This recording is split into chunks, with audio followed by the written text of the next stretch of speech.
In my opinion, every Excel user should possess the skill to generate a bubble line chart that looks something like this. And you know what? The procedure is genuinely straightforward. Here's how you do it. You start off by placing your cursor at the center of your dataset like this and press Ctrl A to highlight your whole dataset. Next, to insert the chart, you're going to go Insert, under Charts, you're going to go to this line chart and you're going to insert something called Line with Marker. Click on it and this is what you get. Now resize and reposition your chart. Once you're ready, right click on your marker, select Format Data Series.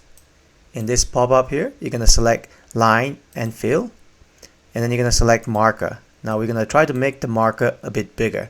So you're going to go Marker Option, you're going to select Built-in, and make sure you select the dot like this. And let's make the marker a size of 40. That's going to make the marker look like that. And after that, you're going to expand fill. You're going to go solid fill. And we're going to highlight, or rather fill the inside of this marker with maybe a light blue that looks something like that. Next, we're going to select the border here and go solid line.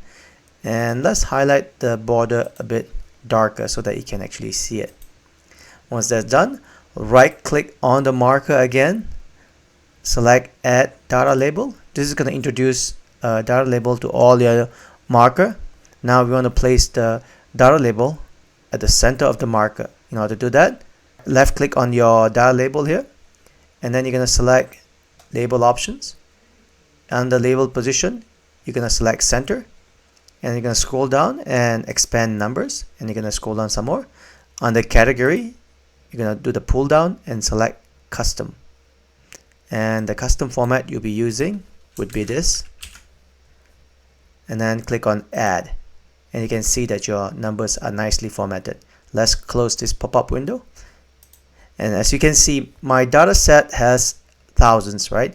Let's say if you have millions, you're gonna have to use a different format code as shown on the screen here. As always, if you need me to send you a copy of this format code, please leave a request on the comment section of this video.